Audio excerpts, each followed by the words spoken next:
बिस्मिल्लाहिर्रहमानिर्रहीम। अस्सलाम वालेकुम फ्रेंड्स और you all, I hope you will be fine friends. आज आपके साथ नून मीम राशिद की शाहकार नज़म हसन कुज़ागर का फ़नी और फ़िक्री जायज़ा पेश करने जा रही हूँ। इसकी बहुत ज़्यादा एक स्टूडेंट ने रिक्वेस्ट की है, हालांकि आज मेरे सर में भी दर्द हो रहा था, बस उनकी बार बार रिक्वेस्ट पे मैंने सोचा आज भेज ही देती हूँ, मुझे इसके बदले में दुआ दे दीजिएगा।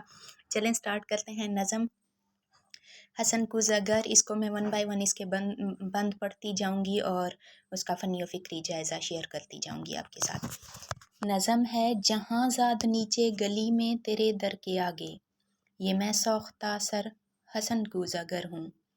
तुझे सुबह बाज़ार में बूढ़े अतार यूसुफ की दुकान पर मैंने देखा, तो तेरी निगाहों में वो ताबना की थी मैं, जिसकी हसरत में 9 साल दीवाना फिरता रहा हूँ।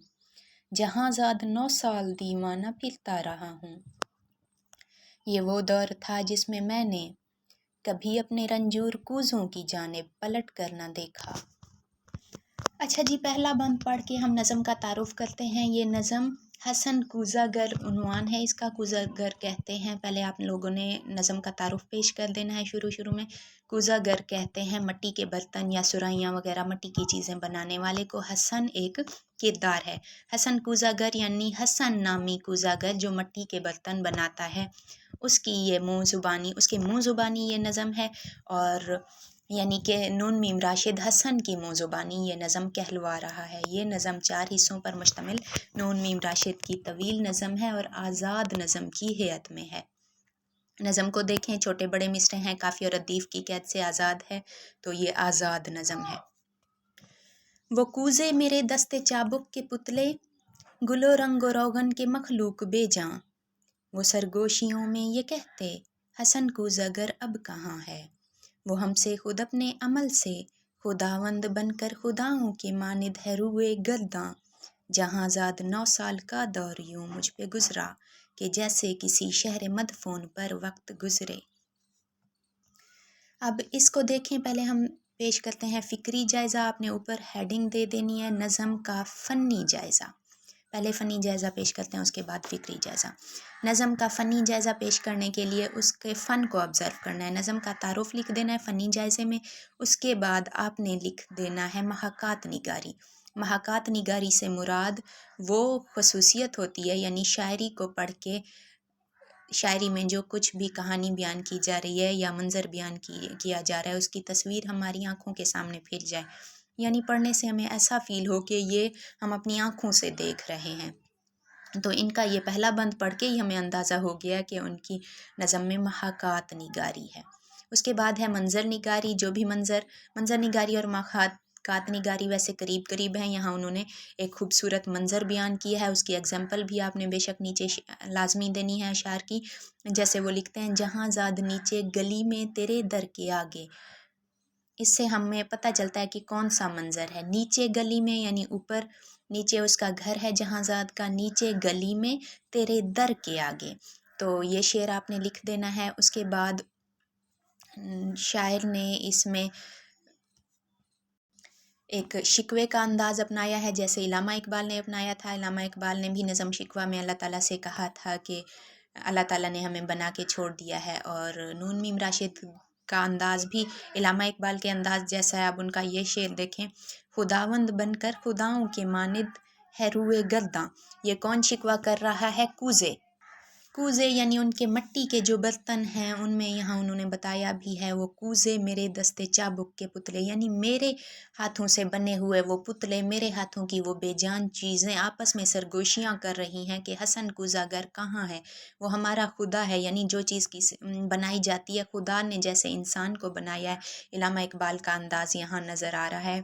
इलामा इकबाल ने शिकवा नज़म में कहा कि ऐ खुदा, तूने हमें बना के हमसे मुंह मोड़ लिया। यहाँ सेम वैसे कूज़े कह रहे हैं, यानी वो मिट्टी के बर्तन कह रहे हैं कि जहाँ हसन जो हमारा खुदा था जिसने हमें बनाया, सेम खुदाओं की तरह उसने हमें बना के हमसे मुंह मोड़ लिया। आगे देखें, तगारों में मिट्टी कभी जिसकी खुशबू से वारफ्ता होता था मैं, संग बस्ता पड़ी थी सुराहियो मीना ओ जामो सबू और फानूस ओ गुलदां, मेरी हेच माया मुईशत के अजहारे फन के सहारे शिकस्ता पड़े थे। मैं खुद में हसन कुज़ागर पाबा गुल खाक बरसर बरहना, سرے چاک زولیدہ موسر بزانوں کسی غمزدہ دیوتا کی طرح وہاں کے۔ یہاں ایک فنکار کی مانند اس نے کوزہ بنانے والے کے فن کو عیاں کیا ہے، اور منظر نگاری یہاں بھی ملتی ہے۔ جب ہم غور سے پڑھیں تو اس میں منظر نگاری بھی ملتی ہے، اس میں صنعت مرات النظیر بھی ملتی ہے۔ صنعت مرات النظیر سے مراد ایک چیز کا ذکر کر کے اس کی مناسبت سے باقی چیزوں کا ذکر کرنا، جیسے سراہی، مینا، جام، سبو، فانوس، گلداں وغیرہ۔ آگے دیکھتے ہیں جی، گلولا سے خوابوں کے سیال کوزے بناتا رہا ہوں جہاں زاد 9 سال پہلے، تو ناداں تھی لیکن تجھے یہ خبر تھی کہ میں نے حسن کوزہ گڑنے، یعنی میں نے حسن کوزہ گڑنے۔ یہاں ایک فنی تکنیک ہے، کلام میں زور بیان پیدا کیا جا رہا ہے، ایک یہاں کہ میں نے حسن کوزہ گڑنے، اس کے بعد اس کے علاوہ ایک یہاں بھی تھا ایک شعر میں، یہ دیکھیں، تھی میں جس کی حسرت میں 9 سال دیوانہ پھرتا رہا ہوں جہاں زاد 9 سال دیوانہ پھرتا رہا ہوں۔ دوسری بار انہوں نے آدھا مصرع یوز کر کے کلام میں زور پیدا کر دیا ہے، زور بیان کی ہیڈنگ دے کے یہ بھی آپ ایگزامپل کے ساتھ لکھ سکتے ہیں۔ آگے دیکھتے ہیں، تیری کاف کی سی افق تاب آنکھوں میں دیکھی ہے وہ تابنا کی، کہ جس سے میرے جسم و جاں ابرو مہتاب کا رہ گزر بن گئے تھے جہاں زاد بغداد کی خواب گوں رات، وہ رود دجلہ کا ساحل، وہ کشتی و ملاح کی بند آنکھیں، کسی خستہ جاں رنجہر کو زگر کے لیے ایک ہی رات وہ کہربا تھی، کہ جس سے ابھی تک ہے پیوست اس کا وجود، اس کی جاں اس کا پیکر مگر ایک ہی رات کا ذوق دریا کہ وہ لہر نکلا، حسن کوزہ گر جس میں ڈوبا تو ابھرا نہیں ہے جہاں زاد اس دور میں روز ہر روز وہ سوختہ بخت آ کر مجھے دیکھتے چاک پر پابا گل سر بزانوں، تو شانوں سے مجھ کو ہلاتی وہی چاک جو سالہ سال جینے کا تنہا سہارا رہا تھا۔ یاد عہد رفتہ، اس بند کو پڑھ کے اندازہ ہوتا ہے کہ اس میں یاد عہد رفتہ کو بیان کیا گیا ہے، یعنی ایک رات کی کہانی جس میں جہاں زاد کا حسن کوزہ گر عاشق ہوا تھا، اس ایک لمحے کی کہانی کو اس نے اس طرح سے بیان کیا ہے کہ اس کی محبت کی گہرائی ہمیں واضح طور پر سمجھ میں آ جاتی ہے کہ اس ایک رات، اس ایک لمحے میں اس کو اتنا عشق ہوا، اتنا جنون ہوا۔ عشق و جنون کی سرمستی کو یہاں بیان کیا جا رہا ہے کہ وہ اس کے اس کی تاب نہ لا سکتے ہوئے 9 سال دیوانوں کی طرح پھرتا رہا ہے۔ وہ شانوں سے مجھ کو ہلاتی، کس کی بات کر رہے ہیں؟ اپنی بیوی کی بات۔ اس میں ایک بہترین لیسن ہے، بتاتی ہوں آپ کو۔ حسن کوزہ گر ہوش میں آ، حسن اپنے ویراں گھر پر نظر کر، یہ بچوں کے تنور کیوں کر بھریں گے، حسن اے محبت کے مارے محبت امیروں کی بازی۔ اس ایک سینٹنس کو دیکھیں، محبت امیروں کی بازی۔ یہاں حسن کوزہ گر کہتے ہیں کہ میری بیوی مجھے شانوں سے جھنجھوڑ کر ہلاتی ہے اور کہتی ہے کہ اے حسن ہوش میں آ، یہ محبت امیروں کا کام ہے، امیروں کا کھیل ہے، غریبوں کا اس سے کوئی واسطہ نہیں، تمہاری محبت نے گھر کو ویران کر دیا۔ ظاہر سی بات ہے، کوزے بنانے اس نے چھوڑ دیا، اس کا روزگار جو تھا وہ ختم ہو گیا، غربت نے ڈیرے ڈال لیے، تو وہ کہتی ہے بچوں کو میں تندور سے بھر دوں، یعنی جلا دوں انہیں۔ محبت سے ہوش میں آیا ہے حسن، یہ امیروں کا کام ہے، غریبوں کو سوٹ نہیں کرتی یہ محبت، کیونکہ جو محبت کرتا ہے، جس کے اندر عشق کا مکمل جذبہ ہوتا ہے، وہ پھر عشق کے سوا اسے کچھ بھی نہیں سوچتی۔ تو غریب محبت کر ہی نہیں سکتے کیونکہ انہیں 100 ذمہ داریاں ہوتی ہیں، غربت کے، معاشیات کے مسائل۔ میرے کان میں یہ نوائے حزیں یوں تھی جیسے کسی ڈوبتے شخص کو زیر گرداب کوئی پکارے، وہ اشکوں کے انبار پھولوں کے انبار تھے۔ ہاں، اب یہاں صنعت تشبیہ کو استعمال کیا گیا، اشکوں کے انبار کو پھولوں سے تشبیہ دی گئی ہے، یعنی کہ آپ نے ہیڈنگ دے دینی ہے صنعت تشبیہ کا استعمال، یا تشبیہات، خوبصورت تشبیہات کا استعمال، جیسے بھی دینا چاہیں مناسب سی ہیڈنگ۔ پھر یہ ایگزامپل بھی دے دینی ہے اس شعر کی کہ انہوں نے اشکوں کے انبار کو پھولوں سے تشبیہ دے کر اپنی نظم میں حسن پیدا کیا ہے۔ مگر میں حسن کوزہ گر شہر اوہام کے ان خرابوں کا مجذوب تھا جن में कोई सदा कोई जंबिश, किसी मुर्गे परां का साया, किसी जिंदगी का निशान तक नहीं था।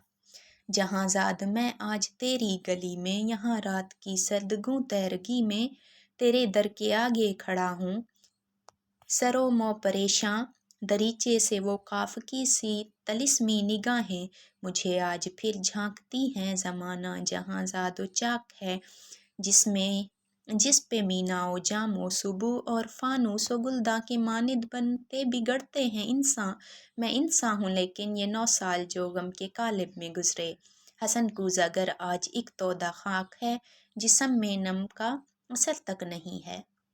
जहांज़ाद बाजार में सुबह अतार यूसुफ की दुकान पर तेरी आँखें फिर एक बार कुछ कह गई हैं, इन आँखों की ताबिंदा शोखी। इस बंद को पढ़ के हमें अंदाज़ा होता है कि जज्बात निगारी भी है।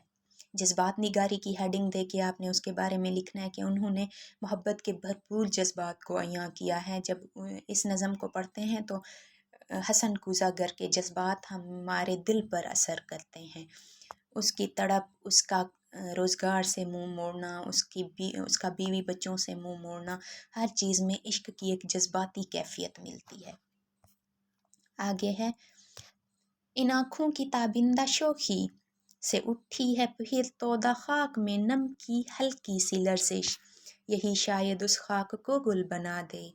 तमन्ना की वुसअत की किसको खबर है जहांज़ाद, लेकिन तू चाहे तो बन जाऊं मैं फिर वही कूज़ागर जिसके कूज़े थे हर काखों और हर शहरो करिया की नाजिश, थे जिनसे अमीरो गदा के मसाकिन दरख्शां। तमन्ना की वुसअत की किसको खबर है जहांज़ाद, लेकिन तू चाहे तो मैं फिर पलट जाऊं उन अपने महजूर कूज़ों की जानिब, गुलोला के सूखे तगारों की जानिब, मुईशत के इजहार फ़न के सहारों की जानिब, कि मैं इस गुलोला से, इस रंगो रोगन से फिर वो शरारे निकालूं के जिनसे दिलों के खराबे हों रोशन।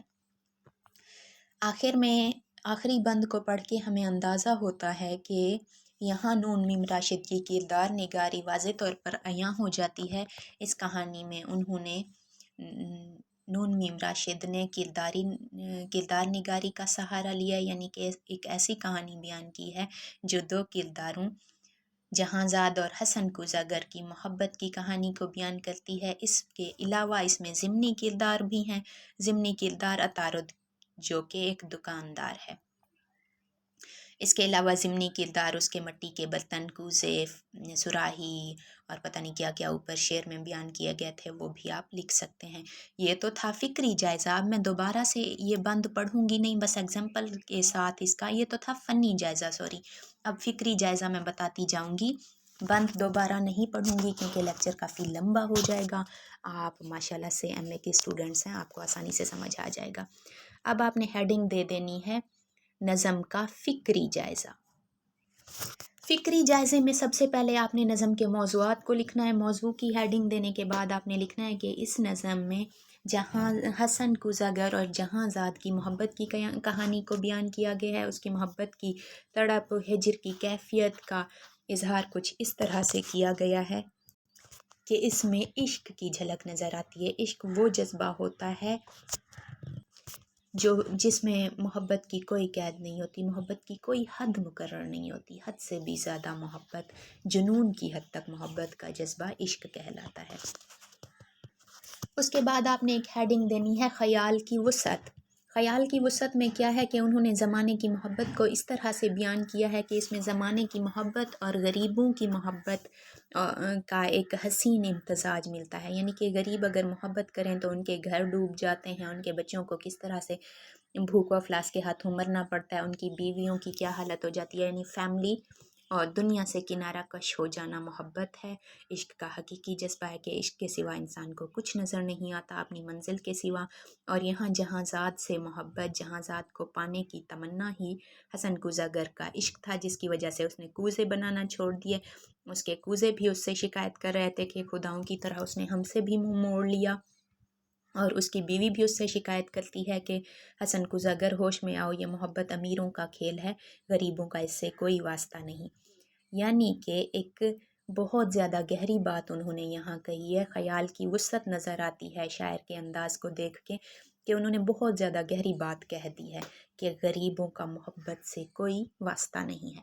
اس کے بعد ہے جی علامہ اقبال کی تقلید یا اقبال کا سا انداز بیاں۔ پہلے بھی میں نے بتایا ہے اقبال کی تقلید یا اقبال کا انداز بیاں اس طرح سے آپ نے لکھ لینا ہے یہاں، جیسے ان کا یہ شعر ہے، خدا وہ ہم سے خود اپنے عمل سے خداوند بن کر خداؤں کے ماند ہے روئے گرداں۔ اقبال کا سا انداز ہے ویسے بھی نون میم راشد کی شاعری میں، اور یہاں تو اس شعر میں واضح طور پہ عیاں ہو رہا ہے۔ اس کے بعد ہے جی نظم کا مقصد کیا ہے۔ یہ نظم لکھنے سے شاعر کا مقصد یہ ہے کہ محبت کی حقیقت، محبت میں مارے مارے پھرتے لوگوں کو انہوں نے ایسا لگتا ہے کہ خوب گہری نظر سے دیکھا تھا، اور ان کی ہجر کی کیفیت، ان کا تڑپنا، ان کا محبوب کی یادوں میں رلنا، ہر چیز کو انہوں نے ایسا لگتا ہے جیسے اپنی آنکھوں سے دیکھا، اور بھرپور گہری سوچ کے ساتھ، گہری نظر کے ساتھ اس کو آبزرو کیا ہو، اس کے بعد یہ نظم لکھی گئی ہو۔ کیونکہ غریب لوگ جب محبت کرتے ہیں، جب انہیں کوئی ایسا جنون پڑ جاتا ہے تو دنیا میں ان کی کوئی قدر نہیں رہتی، سب ان کی یہی برائیاں کرتے ہیں کہ یہ دیکھیں جی محبت میں بگڑ گیا، یا فیملی والے بھی روٹھ جاتے ہیں، سب ان سے خفا ہو جاتے ہیں۔ تو اس لیے وہ کہتے ہیں کہ ایک یہ محبت جو ہے یہ ایک عیاشی کا نام ہے، موجودہ دور کی محبت، جسے صرف امیر کر سکتے ہیں، غریبوں کو اس سے کوئی سروکار نہیں ہونا چاہیے۔ آئی ہوپ کلیئر ہو گیا ہوگا، اس کو تھوڑا سا طویل سے لکھ دیجئے گا اور مجھے دعاؤں میں یاد رکھیے گا۔ Thank you so much, take care, اللہ حافظ۔